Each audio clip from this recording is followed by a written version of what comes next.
Hello everyone, I am Demented Kirby, and welcome to my channel, the Commander Tavern. The Commander Tavern is a channel dedicated to my favorite Magic the Gathering format. The Stage is a series on this channel where games are played in the Commander Tavern for your entertainment. On this episode of The Stage, I take on the Hero's Path challenge from the first Theros block. For those unfamiliar with this challenge, I will explain what it is. If you are already familiar with it, you can skip the explanation by following the timestamps in the description below. The Hero's Path was a player event that spanned the complete Theros block. It captured the unique feel of the mythological hero and paralleled Elspeth's quest in the block's storyline. Players participated in the Hero's Path quest during pre-release events, FNM release events, and game days. In each of the 9 quests of the Hero's Path, players could win a unique hero card. By collecting them, players grew in power and became ever increasingly more prepared for the epic conflicts at the end of each arc.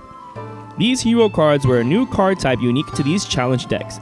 Before discussing what the challenge decks are, let's see what the heroes are. A hero card is an item you have on the battlefield at the beginning of a game.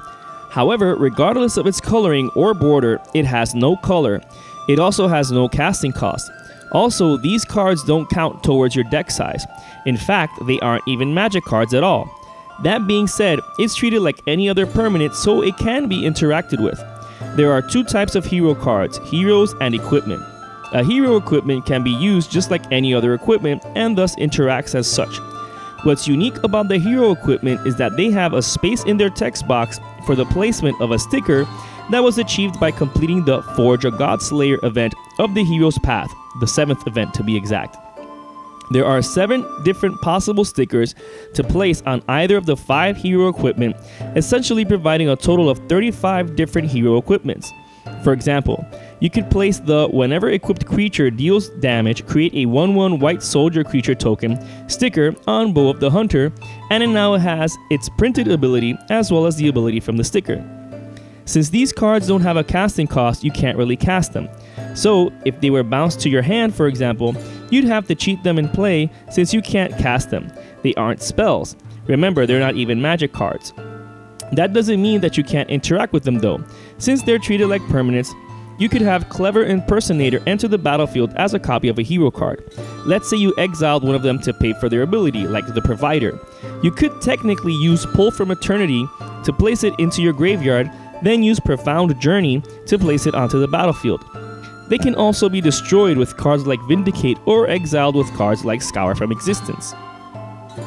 Alright, so now that we've reviewed what hero cards are, let's talk about what they were designed for, facing challenge decks. Not to be confused with challenger decks, challenge decks are self-piloting decks with unique cards that aren't magic cards.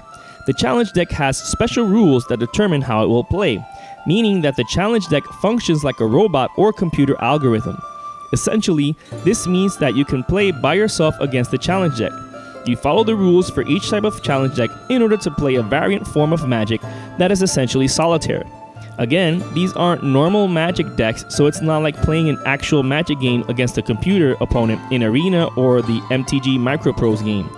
Since each deck is different from each other, I will explain how to play against each one. The first challenge deck of the Hero's Path is Face the Hydra. This is the deck with a special green card back indicating that these aren't normal magic cards. Thus, they have no color and no casting cost, similar to what I explained with the hero cards, which also have no color and no casting cost and a different back. You can face this deck alone or with other players together. You can even have one player controlling the Hydra in order to make gameplay smoother. Here's how to set up a game against the Hydra. You can start the game with up to 2 hero cards on the battlefield, although these aren't necessary to have. The Hydra starts with any number of cards called Hydra Head on the battlefield. You can start with 2 for an easy game, 3 for a normal game, and 4 for a harder game. You can also start with more if you like. Then, take the remaining cards from the Hydra deck and shuffle them. This forms the Hydra's library. You go first. You don't draw during that first turn. If playing with multiple players, you all share a turn and phases as in Two-Headed Giant or Arch Enemy. Then, the Hydra takes its turn and so on. Since the Hydra is the opponent, you don't attack or target the Hydra, you attack its heads, which are the head creatures on the battlefield. At the beginning of the Hydra's turn, you reveal the top card of the Hydra's library. The Hydra then casts that card. If it resolves, then it does so as normal. For example, the sorceries go to the Hydra's graveyard after resolving, and any creatures enter the battlefield after resolving. Since these spells are being cast, they can be responded to. For example, you can counter them, etc. At the end of the Hydra's turn, each untapped head deals 1 damage to every player, and each elite head deals an additional damage to each player. Although the Hydra's turn doesn't have a combat step, the damage given by the heads is considered combat damage for cards like Fog, Angus Mackenzie, etc. Apart from these basic rules, there are some special rules when facing the Hydra. If the Hydra were to lose life or receive damage from a burn spell, for example, instead deal that much damage to a head of your choice. Ignore effects that would make the Hydra draw or discard cards, as well as any other impossible actions. Since this is a solitaire game, you make any choices for the Hydra. For example, Noxious Hydra Breath says, choose one. Noxious Hydra Breath deals 5 damage to each player, or destroy each tapped non-head creature. In that case, you choose which mode for that spell. Since the point is for the Hydra to defeat the players, the choice most detrimental to the players should be the one chosen. Alright, so how do we defeat the heads? If a head receives lethal combat damage, it's killed. You can also destroy and exile heads. Bouncing a head also works. However, players can't take control of heads. What happens is that whenever a head leaves the battlefield, it's moved to the graveyard instead.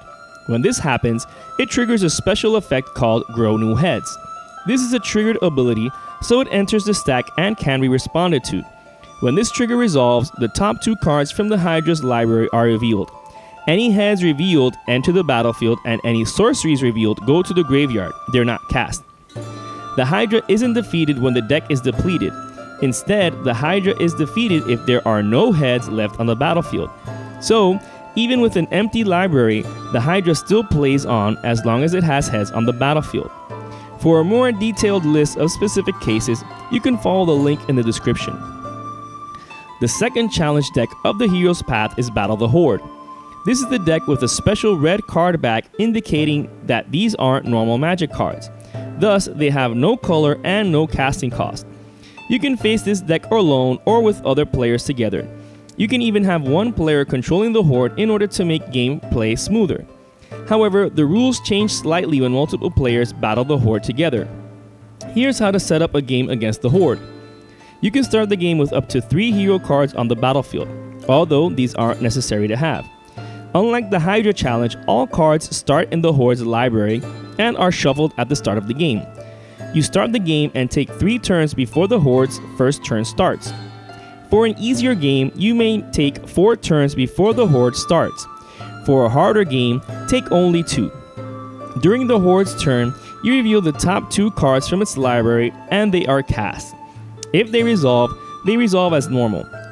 Sorceries are sent to the graveyard when cast, while artifacts and creatures enter the battlefield when cast. For all effects and purposes, these are spells entering the stack so they can be responded to. For example, they can be countered and so forth. The creatures controlled by the Horde attack as normal, unlike the Hydra heads in the previous challenge deck. Ignore effects that would make the Horde draw or discard cards, as well as any other impossible actions. Since this is a solitaire game, you make any choices for the Horde. Also, the point is for the Horde to defeat the players, so the choice most detrimental to the players should be the one chosen. Alright, so how do we defeat the Horde? You don't attack its creatures directly. Also, the Horde has no life. Instead, for each 1 life, 1 card from the Horde's deck is put into the graveyard. Remember that damage is also loss of life. You win when the Horde has no cards left in the deck and no more creatures on the battlefield. The third and final challenge deck of the Hero's Path is Defeat a God. This is the deck with a special purple card back indicating that these aren't normal magic cards. Thus, they have no color and no casting cost. You can face this deck alone or with other players together. You can even have one player controlling Xenagos in order to make gameplay smoother. Here's how to set up a game against Xenagos. You can start the game with up to 3 hero cards on the battlefield, although these aren't necessary to have. Similarly to the Hydra challenge, you need to start the game with certain cards on the battlefield, Xenagos Ascended and 2 cards named Rollicking Throng. Begin the game on the battlefield. For an easier game, you might start with only 1 Rollicking Throng on the battlefield. For a harder one, start with 3. Then, shuffle the rest of Xenagos' deck to begin the game. During your turn, you may attack Xenaghost creatures as well as Xenaghost Ascended. You may target Xenaghost as it were a player. For example, if you cast Cruel Edict, you target Xenaghost as if it were an opponent. At the beginning of Xenaghost's main phase, reveal the top 2 cards of Xenaghost's library. Those cards are cast and can be responded to like any other spell. Unlike the Horde, Xenaghost creatures can attack unless spells or effects make them attack. Ignore effects that would make the Horde draw or discard cards as well as any impossible actions. Since this is a solitaire game, you make any choices for Xenaghost. Also, the point is for Xenaghost to defeat the players, so the choice most detrimental to the players should be the one chosen. You defeat Xenaghost when the card Xenaghost Ascended leaves the battlefield. Now that each challenge deck has been explained, a bit of info on this gameplay video. If you've seen my deck tech video on Polo-Kronos World Eater, I'm pretty excited for the return to Theros. In anticipation for that, I decided to dust off my Heroes Path challenge decks, put them in new sleeves, and once more take the challenges. However, in this case, I decided to test my mettle against all 3 decks at the same time. That's right, I put my Atraxa Praetors Voice deck to the test. That weekend my crew couldn't assemble, so I figured a good solitaire game couldn't hurt. Actually, that's another reason I made this video. Sometimes you have an itch for magic but don't have any buddies around. But you want to feel the cards in your hand and don't want to play on the computer. Then these products are just for you. There is a way to play with your magic decks on your own. Fair warning though, facing all 3 challenges at once is an uphill battle. This video was my first win after 5 attempts. Before starting the gameplay section of this video, I want to thank all my patrons for their patronage so far on Patreon. If you're a patron, then you got the chance to see this episode early. I also want to thank all my subscribers on YouTube. The continued growth on this channel is thanks to all of your support and interest. Alright, so on to the challenge. As far as the choice for heroes, facing each challenge deck meant I should start with 8 hero cards on the battlefield. In this video, I chose the Provider, the Savant, the Philosopher, the Warrior, the Vanquisher, the Slayer, the Explorer, and the Hunter. I keep an opening hand of Gemstone Mine, Terminus, Mana Crypt, Supreme Verdict, Temple Garden, Tamiyo, Field Researcher, Command Tower, and Austere Command. It's 8 cards because the Vanquisher increases my starting hand by 1. Thanks to the Slayer, I begin the game with 7 more life. Thanks to the Explorer, I can play 2 lands per turn. So, I play a tapped Temple Garden and a Gemstone Mine, and then pass.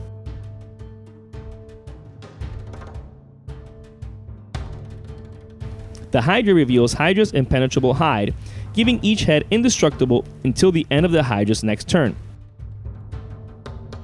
Xenaghost reveals Dance of Flame and Impulsive Charge.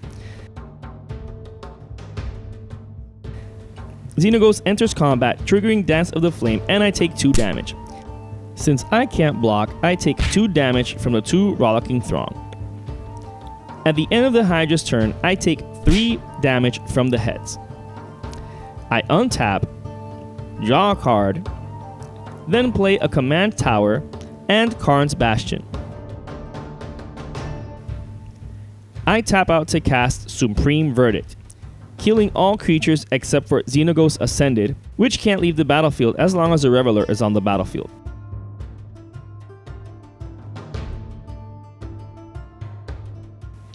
Each head then triggers its Growing New Heads ability. The first one reveals a Ravenous Brute head, which enters the battlefield. The second one doesn't reveal a new head. The third head reveals a Snapping Fang head, which enters the battlefield. I then gain 6 life total from each Hydra head leaving the battlefield. I should point out that I totally forgot that each head was indestructible until the Hydra's next turn. I then passed.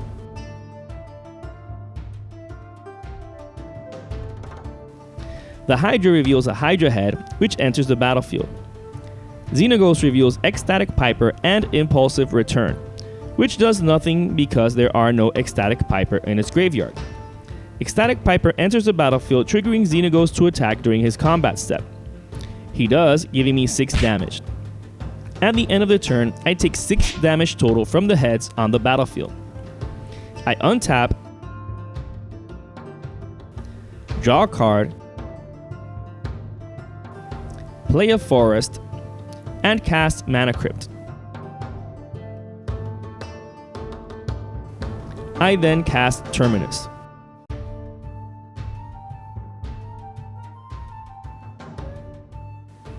Ravenous Broodhead's Hero's Reward ability triggers, so I draw a card and gain 2 life. Its Growing ability triggers, revealing no heads from its library. Snapping Fang Head's Hero's Reward triggers, so I gain 4 life and draw a card. Its Growing ability triggers, revealing no heads from its library. The Hydra Head's Hero's Reward triggers, and I gain 2 life. It then reveals a Ravenous Broodhead, which enters the battlefield. Ecstatic Piper's Hero's Reward triggers, and I gain 2 life. I then pass. My third turn is over, so now the Horde begins its turn along with the Hydra and Xenaghost. The Hydra reveals a Savage Vigor Head. The Horde reveals Intervention of Keranos and Phoberos Reaver. Xenaghost reveals Ecstatic Piper and Rollicking Throng. Ecstatic Piper's Enter the Battlefield trigger resolves, forcing Xenaghost Ascendant to attack this turn. Rollicking Throng's Enter the Battlefield trigger resolves, revealing yet another card from Xenaghost's library, Impulsive Charge. However, at the beginning of combat, Intervention of Keranos' delayed trigger effect occurs and it deals 3 damage to each creature. Ecstatic Piper dies, gaining me 2 life from its Leave the Battlefield trigger. Xenaghost Ascended then attacks me, and I take 6 combat damage. At the end of the turn, the Hydra's heads deal me a total of 4 damage. At the beginning of the end step, Savage Vigor Head's trigger resolves, revealing Disorienting Glower. It resolves. I untap,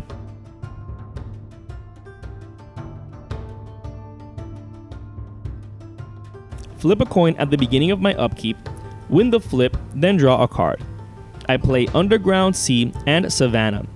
Since I can't cast any spells, I pass the turn. The Hydra reveals a Hydra Head. The Horde reveals Minotaur Gore Seeker and Minotaur Younghorn. Xenaghost reveals Xenaghost Strike and Wild Menids. Xenaghost Strike resolves, and I take 4 damage. At the beginning of combat, I activate the Savant to tap down the Minotaur Gore Seeker. Minotaur Younghorn is the only attacker, so I take 2 damage from combat. At the end of turn, I take 5 damage from the Hydra's heads. Savage Vigor Head's ability triggers, revealing Hydra's Impenetrable Hide from the top of the library. In response, I activate Karn's Bastion and Proliferate. The Hydra's spell resolves. I untap,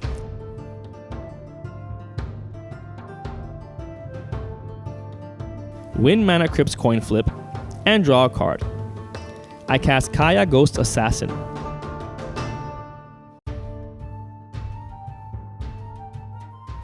I exile Savage Vigor Head with her first ability. Its Hero Reward ability triggers, so I draw a card and gain 4 life.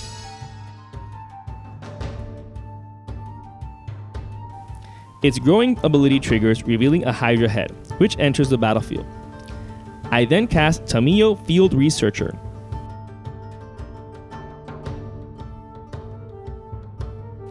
I use her first ability, targeting the 2 Minotaurs, and then pass. The Hydra reveals Distract the Hydra. The Horde reveals Mogus Chosen and Minotaur Gore Seeker. Xenaghost reveals Impulsive Destruction and Dance of Panic. I take 3 damage from Distract the Hydra and 3 damage from Impulsive Destruction. During the combat step, I'm attacked by all 4 Minotaurs, receiving 13 combat damage total. Tamiyo's delayed trigger resolves, and I draw 2 cards. At the end of the turn, the Hydra's heads deal me 4 damage. I untap,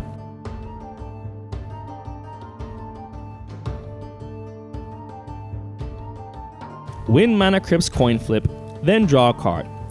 I play a tapped Watery Grave. I will activate Kaya's first ability, targeting Ravenous Broodhead. Its Hero's Reward ability triggers, so I gain 2 life and draw a card. Its death trigger brings 1 more Hydra Head to the battlefield.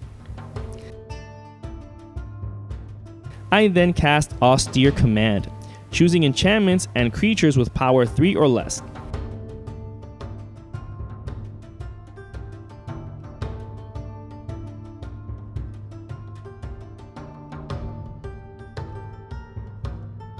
I gain 3 life from wild Menids and 2 life from each Hydra head, for a total of 9 life gained.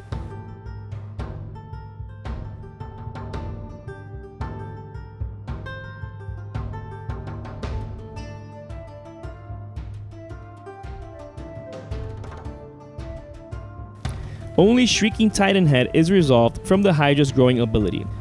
I should note that when wiping the Horde's board, Mogus's Chosen should have stayed in play for having 4 power. That was another mistake on my side. This is why it's good to have someone pilot these decks in order to keep track of these kinds of mistakes. Afterwards, I used Tamiyo's first ability targeting Xenagos Ascended. I then pass. The Hydra reveals Swallow the Hero whole. The Horde reveals Minotaur Gore Seeker and Minotaur Younghorn. Xenagos reveals 2 Ecstatic Pipers. At the beginning of combat, I respond by activating the Savant to tap down Xenagos.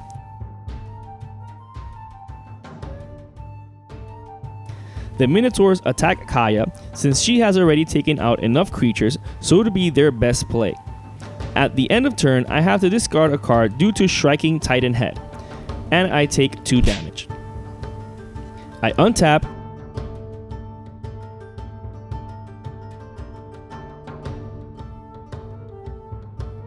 lose Mana Crypt's coin flip, then draw a card. I play Bloodstained Mire.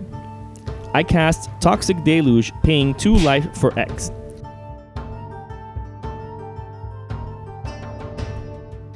Both Ecstatic Pipers dying gain me 4 life.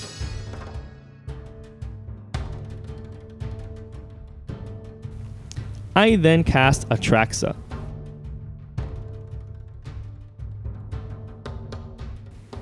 I activate the warrior to give her haste. I then use Tamiyo's first ability targeting Atraxa. I then enter combat attacking Xenagos. Since no revelers are on the battlefield, it dies. I defeat Xenagos and gain 4 life from lifelink. 1 down, 2 to go. I draw a card from Tamiyo's delay trigger. I then sacrifice Bloodstained Mire to fetch for Scrubland. I then cast Aminatu the Fate Shifter.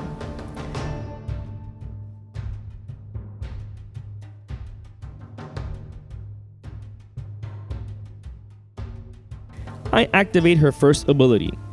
I end my turn.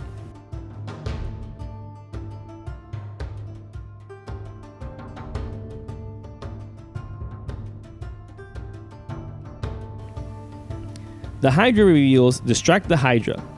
I lose 3 life for not sacrificing a creature. The Horde reveals Phoberos Reaver and Mogus's Chosen. During combat, the Minotaurs will attack Tamiyo. In response, I exile the Provider in order to put 2+1/+1 counters on Atraxa. I then activate the Hunter to give Atraxa +1/+1 until end of turn. Atraxa is now a 7/7 and blocks Mogus's Chosen. I gain 7 life and Tamiyo loses 2 loyalty from combat. At the end of turn, I take 2 damage from the Hydra's heads and have to discard a card because of Shrieking Titan head. I untap,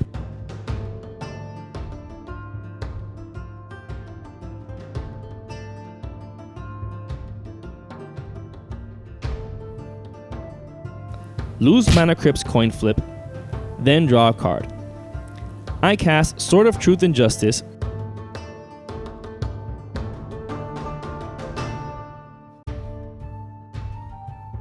then equip it to Atraxa. I activate Tamiyo's first ability targeting Atraxa. I activate Aminatu's first ability, drawing a card. I enter combat, attacking the Shrieking Titan head. Its Hero's Reward ability triggers, so I gain 4 life and draw a card. I also gain 8 life from Atraxa's lifelink. Additionally, the sword triggers, so I put a +1/+1 counter on Atraxa and then proliferate.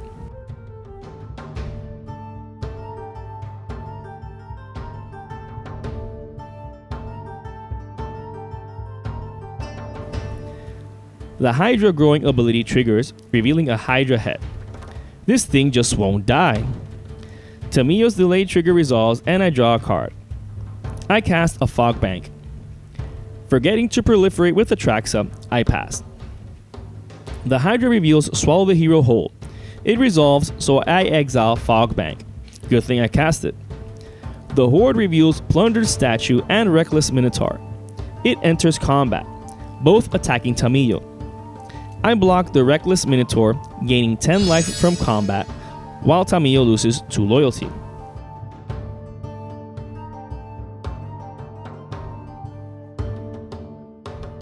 At the end of the turn, I take 1 damage from the Hydra's head. I untap,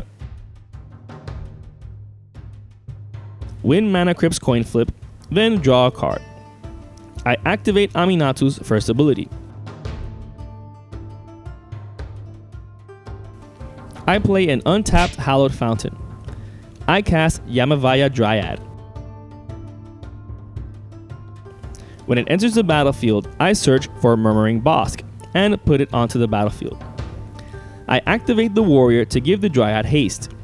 I activate Tamiyo's first ability targeting Atraxa and the Dryad. I activate the Hunter to give the Dryad +1/+1 until end of turn, and then enter combat. Atraxa attacks the Horde and the Dryad attacks the Hydra head, killing it. Its hero's reward triggers, so I gain 2 life. I missed the delayed trigger from Swallow the Hero whole, so Fogbank doesn't return to the battlefield from exile. The growing ability doesn't reveal any new heads, so the Hydra is finally defeated. Since Atraxa has 10 power, 10 cards are milled from the top of the Horde's library. Since Vitality Salve is milled, it triggers. Since I have no creatures in the graveyard, it doesn't do anything. I then gain 10 life from Lifelink, and the sword triggers, putting a +1/+1 counter on Atraxa, and then proliferating.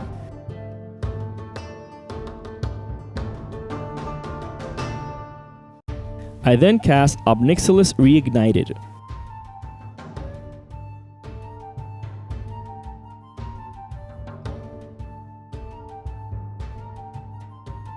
I activate its first ability, losing 1 life and drawing 1 card. At the end of my turn, I remember to proliferate with Atraxa.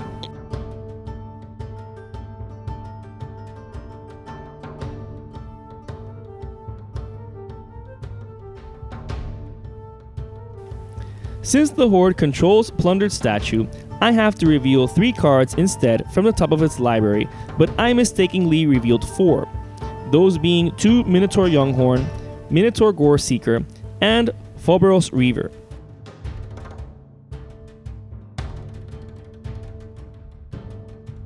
The Horde enters combat, attacking Aminatu and Tamiyo. Aminatu and Tamiyo take 4 damage from combat, but I block the Gore Seeker, gaining 12 life, and Gore Seeker dies.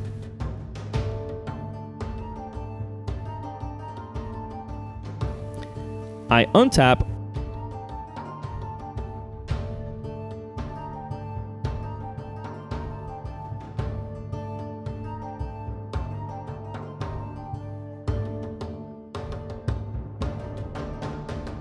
lose the Mana Crypt's coin flip, then draw a card. I activate the Hunter, giving Atraxa +1/+1 until end of turn. I activate Tamiyo's first ability, targeting Atraxa and the Dryad.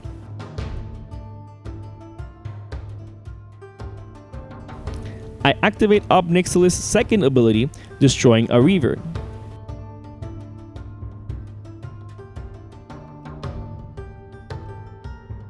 I use Aminatu to blink Obnixilis. I once again activate his second ability to destroy the remaining Phobos Reaver. I cast Nissa Voice of Zendikar.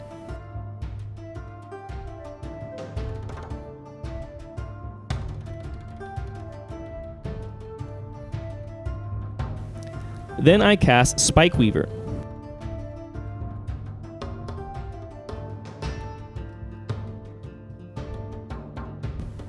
Afterwards, I activate her second ability to pull a +1/+1 counter on all of my creatures. I then attack the Horde with the Dryad and Atraxa, milling a total of 14 cards from combat. However, I mill Plundered Statue, which draws me a card.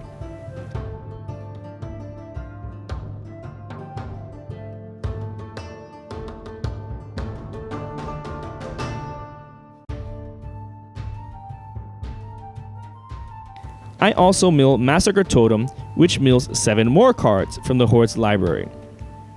I also mill Refreshing Elixir, gaining me 5 life.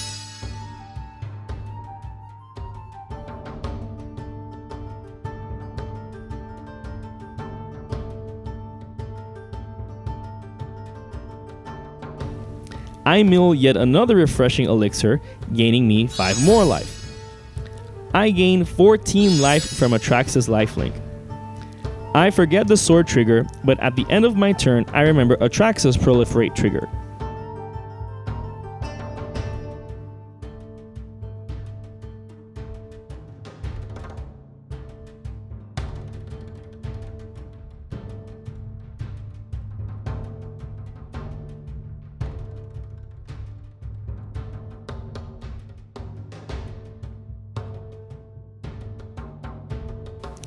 The Horde reveals Descent on the Prey, Mogus's Chosen, and Reckless Minotaur.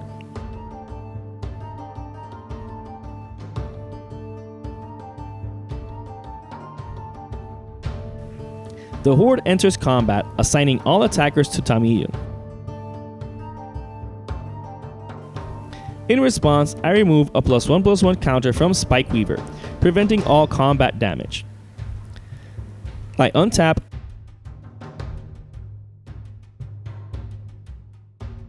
win Mana Crypt's coin flip, and draw a card. I play a Tundra.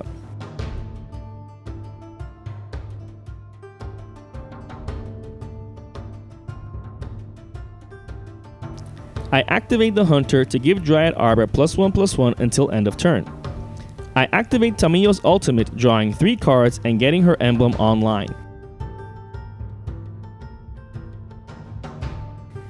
I play a tapped Godless Shrine.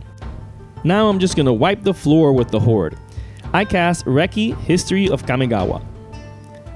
Then I cast Primeval's Glorious Rebirth for free, triggering Reki.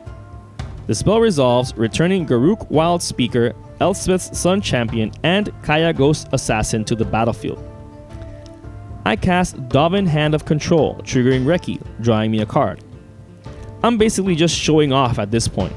But this was the 5th time playing against this challenge today, so after 4 straight losses, it got personal. I then attacked the Horde with Atraxa, milling the rest of the deck, triggering Altar of Mogus upon milling it. The Horde has to sacrifice 2 Minotaurs to the Altar's mill trigger. I ignore all the combat damage triggers from Atraxa.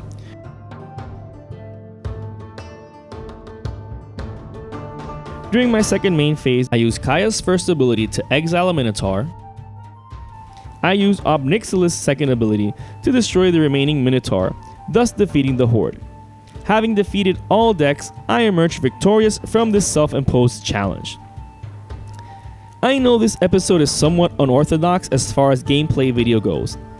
The first part of the episode explains what hero cards are and how the challenge decks work, these being products from the Theros block, released way back in 2013 to 2014. While the second part is me taking on all 3 challenge decks at once using a commander deck, when these decks were designed to be used against a 60-card standard deck from that time. However, for those who love Commander, I hope this video presents a unique challenge you can take on when you want to try something different. You also don't have to take on this challenge by yourself. You can play it solitaire like I did, or you can have someone pilot the challenge decks against you. You can also team up with friends to take on this challenge if you want to deviate a bit from the conventional multiplayer EDH match. You can also just use your imaginations really to use these decks however you want besides having to be in a commander game. But since this is my favorite format, I try to find a way to incorporate this into that kind of game. Overall, I had lots of fun with all my attempts on completing this challenge, and I hope you had fun watching this particular attempt. I would like to thank all my patrons for supporting me, and a quick shout out to all my higher tier patrons, the Brewers, for their patronage. And to everyone, thanks for watching this episode of The Stage on the Commander Tavern. I am Demented Kirby, and happy playing.